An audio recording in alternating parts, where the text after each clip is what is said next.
একটা রেভলিউশনের পরে, বিপ্লবের পরে গতকালকে যেটা হয়েছে, আমি বলবো যে এটা ফরাসি বিপ্লবের মতো একটা বিপ্লব। এটা কোনো রাজনৈতিক বিপ্লব ছিল না যে এটা বিএনপি করেছে বা এটা জাতীয় পার্টি করেছে, না, এটা সমস্ত ছাত্ররা, জনগণ, সকল পেশা শ্রেণীর মানুষ এটার মধ্যে ছিল। এখন এই বিপ্লবের পরে সাধারণত কিছুটা বিশৃঙ্খলা একটা দেশে দেখা দেয়, তার কারণ যে পরিমাণ যারা আগে ছিল, সরকারে ছিল, তারা ক্ষমতা ধরে রাখতে যে পরিমাণ নির্যাতন, যে পরিমাণ গুম খুন করেছে, আপনারা নিজেরাই জানেন যে গত 18-20 দিন এই ছাত্রদের উপরে কি পরিমাণ জুলুম করা হয়েছে। আমার বাসার উপর দিয়ে আমি অনবরত র্যাবের হেলিকপ্টার আমি ঘুরতে দেখেছি। এরা মহাখালীতে আপনার সেখান থেকে গুলি করেছে, স্নাইপার দিয়ে গুলি করেছে, মানুষ বাচ্চাগুলোকে রাতের বেলা বিনা ওয়ারেন্টে বাসার থেকে তুলে নিয়ে গেছে, যত্রতত্র তুলে নিয়ে গেছে। আপনারা এও দেখেছেন যে পুলিশের একটি সাজোয়া যান থেকে একটা ছাত্রর মরদেহ ফেলে দেওয়া হচ্ছে। এরকম ক্রূর দৃশ্য পৃথিবীতে আমরা কোথাও খুব কম দেখেছি। রোমানিয়াতে যখন এরকম চসেস্কুর বিরুদ্ধে আপনার আন্দোলন হয় এবং সেটা সফল হয়, সেখানেও কিছুটা বিশৃঙ্খলা হয়েছিল, লিবিয়াতেও হয়েছিল। এখন স্বৈরাচারী একটা শাসক অনেক দিন থাকার পর মানুষ যখন অতিরিক্ত ক্ষুব্ধ থাকে তখন কিছুটা বিশৃঙ্খলা দেখা দেয়। এবং সেনাবাহিনী কেবল গত দুপুর থেকে তারা মাঠে নেমেছে আপনি বলতে পারেন, তার মধ্যে 3 বাহিনী প্রধান ব্যস্ত আছেন যে ইন্টারিম গভর্নমেন্টটা কিভাবে হবে সেটা নিয়ে ব্যস্ত। তারা অন্যদিকে হয়তো এরকম নজর দিতে পারছেন না, কারণ এটা সাংবিধানিক বিষয়, আমাদের ইমিডিয়েটলি একটি ইন্টারিম গভর্নমেন্ট লাগবে। এবং আশা করছি সেটা আজকের মধ্যে হয়তো আমরা ফর্ম করতে পারবো, আমাদের দেশে ফর্ম হয়ে যাবে। এখন সেনাবাহিনী সমস্ত জায়গায় তো তারা যেতে পারছে না, এক।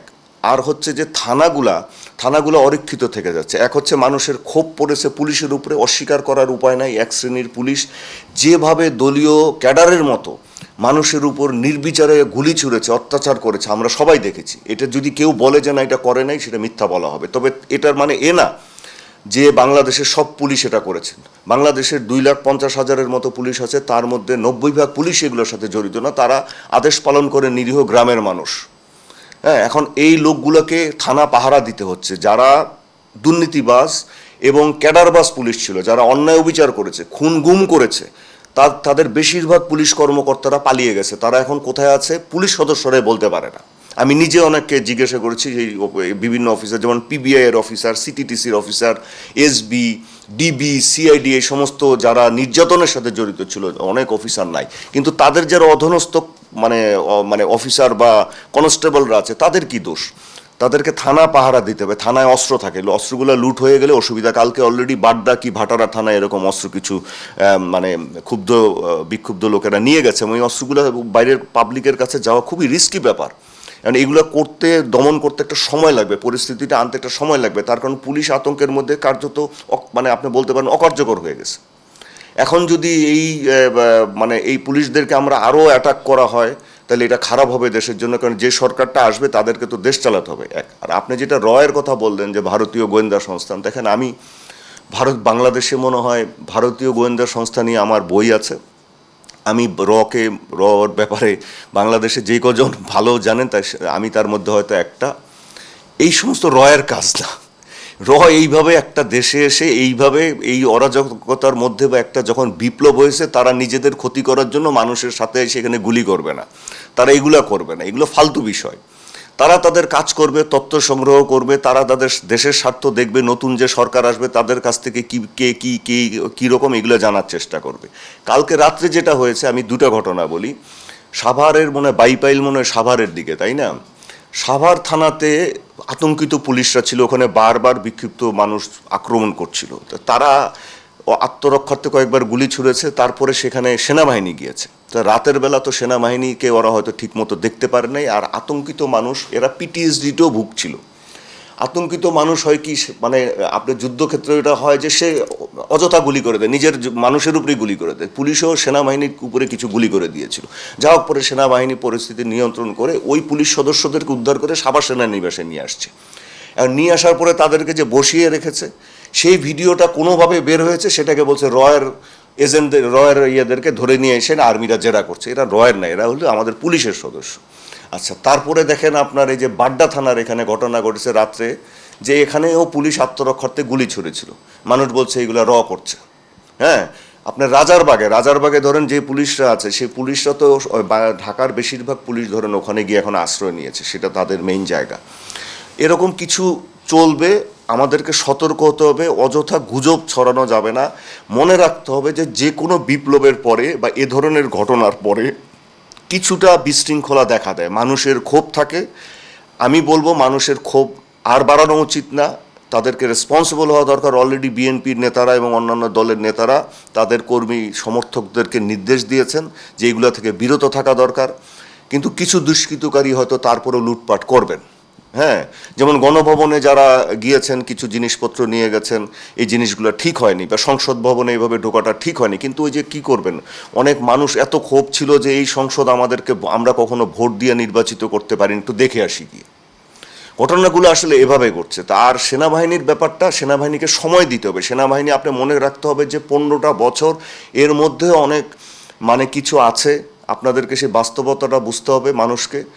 আর সেনাবাহিনীর 3 বাহিনী প্রধান এবং সিনিয়র অফিসাররা এখন মূলত ব্যস্ত আছেন যে মিনিমাম যে সরকারি মেইন জায়গাগুলো সেইগুলোকে রক্ষা করা, এবং সবচেয়ে আগে হচ্ছে একটা ইন্টারিম গভর্নমেন্টকে বসিয়ে দিয়ে তারা একটু একটু স্বস্তি বোধ করবেন। তার আগ পর্যন্ত অন্যান্য অফিসাররা, সৈনিকরা চেষ্টা করছে, এবং আশা করি আজকে থেকে পরিস্থিতির উন্নতি হবে। তবে এর মধ্যেও আপনার আওয়ামী লীগের যে ক্যাডাররা অস্ত্র নিয়ে 18 দিন 20 দিন আপনারা রাস্তায় নেমেছিল, যে হেলমেট বাহিনী, তাদের হাতে অস্ত্র ছিল, আপনারা দেখেছেন। এর মধ্যে টোকাই বাহিনীও ছিল, গুন্ডামান্ডাও ছিল, এই যে বিভিন্ন সন্ত্রাসী, যেমন ধরেন সম্রাট, এদের বাহিনীও ছিল। আপনি কি মনে করেন যে এরা অকস্মাৎ চলে যাবে? এরা কোথাও না কোথাও ঘাপটি মেরে আছে। রাতের বেলা হয়তো একটা জায়গা থেকে, কোন জায়গা থেকে একটা অস্ত্র দিয়ে 4-5টা গুলি করে দিল, একটা আতঙ্ক সৃষ্টি করলো। এগুলো করবে, আস্তে আস্তে এদেরকে হয়তো আমাদের আইন শৃঙ্খলা বাহিনী বা সেনাবাহিনী আস্তে আস্তে নিয়ন্ত্রণ নেবে। সে পর্যন্ত আমাদেরকে ধৈর্য ধরতে হবে। হ্যাঁ, এবং এই সমস্ত গুজব, ইন্ডিয়া বাংলাদেশের সবচেয়ে বড় প্রতিবেশী। বর্তমান আঞ্চলিক এবং আন্তর্জাতিক পরিস্থিতিতে ভারত বাংলাদেশের এই পরিবর্তনের বিরুদ্ধে কখনো চিন্তা করতে পারবে না। আপনারা যদি লক্ষ্য করে থাকেন, ছাত্রদের আন্দোলন শুরু হওয়ার পরে পৃথিবীতে সবচেয়ে প্রথম পশ্চিমবঙ্গের ছাত্র জনতা আমাদের ছাত্রদের পাশে এসে দাঁড়িয়েছিল। তারা মিছিল করেছে, মমতা ব্যানার্জি বিবৃতি দিয়েছিলেন, এবং তাদের পত্র পত্রিকা, এমনকি আনন্দবাজারের মতো পত্রিকা, তারাও এটার পক্ষে দাঁড়িয়েছিল। ইন্ডিয়া টাইমস, তারপরে আপনার দি হিন্দু, এইরকম বড় বড় পত্রিকাও এদের পক্ষে কথা বলেছে। তারা রীতিমতো ডক্টর ইউনূসের ইন্টারভিউ নিয়েছে দি হিন্দু। এবং বড় বড় বুদ্ধিজীবীরা পৃথিবীতে যে আপনার বিভিন্ন বিশ্ববিদ্যালয় এবং শিক্ষার্থীরা যে বিবৃতি দিয়েছে, এর বেশিরভাগ হচ্ছে ভারতীয় আপনার প্রফেসর এবং বুদ্ধিজীবী। এরা কেন করলো? তার কারণ তারাও এখন বুঝতে পেরেছিল যে বাংলাদেশে কন্টিনিউয়াস অগণতান্ত্রিক শাসন চলতে চলতে এটা কলাপসের পর্যায়ে চলে গেছে, এবং বাংলাদেশে যদি গৃহযুদ্ধ হয় বা কলাপসের পর্যায়ে যায়, মায়ানমারের মতো পরিস্থিতি হয়, তাহলে একদিকে মায়ানমারের প্রতিবেশী হিসেবে ভারতের সমস্যা তৈরি হয়েছে, কিন্তু সেটা কম। বাংলাদেশের সাথে তার সীমানা 4000 কিলোমিটারের বেশি, এটা আরও বেশি। হ্যাঁ, সুতরাং এইখানে তারা ওই রকম পরিস্থিতি হতে দিতে চাবে না। এইখানে তারা সৈন্য প্রবেশ করানো একটা দেশে এত সহজ কাজ না। বাংলাদেশে 10 ডিভিশন সৈন্য আছে। বাংলাদেশের 10 ডিভিশন সৈন্যকে যদি আপনার নিউট্রালাইজ করতে হয়, ইন্ডিয়ার 30 ডিভিশন সৈন্য লাগবে। এটা ইন্ডিয়া পাকিস্তান বর্ডার, চীন বর্ডার থেকে এত সৈন্য কখনো আনতে পারবে না, এবং তাদের এইটা ইচ্ছাও নাই। তারা এটা করতেও পারবে না। আর তারা এটা কেন করবে? আরেকটা গন্ডগোল তৈরি করতে। এখানে তারা তাদের সৈন্য ঢুকাবে, তখন আমেরিকা, চীন, অন্যান্য দেশ বলবে তুমি কোন আইনে বাংলাদেশে ঢুকেছো, কি জন্য ঢুকেছো। এটা এত সহজ নয় যে মায়ানমারে এত কিছু হয়েছে, ওখানে কি ভারতীয় সেনাবাহিনী ঢুকতে পেরেছে? সম্ভব না। এগুলো বাস্তব। আর আইএসআই, সিআইএ, এগুলো সব দেশে থাকে, এদের এজেন্ট সব দেশে থাকে, এটা তাদের কাজ। আমাদেরও গোয়েন্দা সংস্থা ডিজিএফআইয়েরও এজেন্ট অনেক দেশে আছে, এনএসআইয়ের এজেন্টও অনেক দেশে আছে, আমরাও কাজ করি। তো ওরা এখন যেটা করবে, ওরা দেখবে, পরিস্থিতি পর্যালোচনা করবে, দিল্লিতে রিপোর্ট পাঠাবে যে বাংলাদেশে এই ঘটছে। যেমন কারা কারা ইন্টারিম গভর্নমেন্টে থাকতে পারে, ওরা চেষ্টা করবে যে ওদের স্বার্থ কতটুকু ওরা রাখতে পারে। ওদের স্বার্থ এখানে যেমন আছে ট্রান্সশিপমেন্ট, তারপরে বাণিজ্য, তারপরে ওদের সাথে ধরেন পররাষ্ট্রনীতি, এইগুলো জিনিসগুলো ওরা চেষ্টা করবে কতটুকু তারা সুবিধা নিতে পারে। এটা চীনও চেষ্টা করবে তার সুবিধা নিতে, আমেরিকাও চেষ্টা করবে তার সুবিধা নিতে। সুতরাং এ ধরনের গুজব যেন না ছড়ায়। এই গুজব ছড়ালে হয় কি, আর্মি যারা এখন আছে ওরা ঠিকমতো কাজ করতে পারে না। আরেকটা গুরুত্বপূর্ণ কথা বলে দিই, সেনাবাহিনী হয়তো রাতের বেলা কারফিউ দেওয়ার পরে দুষ্কৃতিকারী বা আপনার এই ধরনের যারা খারাপ কাজ করেছে, অস্ত্রধারী যারা আছে, তাদের বিরুদ্ধে অপারেশন পরিচালনা করতে পারে। তখন হয়তো সেখানে কিছু গোলাগুলি হতে পারে, সেই শব্দ বিভিন্ন এলাকার মানুষ শুনতে পারে। এতে আতঙ্কিত হওয়ার কিছু নাই। সবাইকে আমি মনে করব যে এখন প্রথম নজর দেন ইন্টারিম গভর্নমেন্টটা হোক এবং শান্তি শৃঙ্খলা ফেরত আসুক। আপনারা বাসায় ফেরত যান, অফিস আদালতে ফেরত যান, একটু নিজেদের মাথাটাকে ওভারওয়েলম করবেন না, দ্যাটস অল।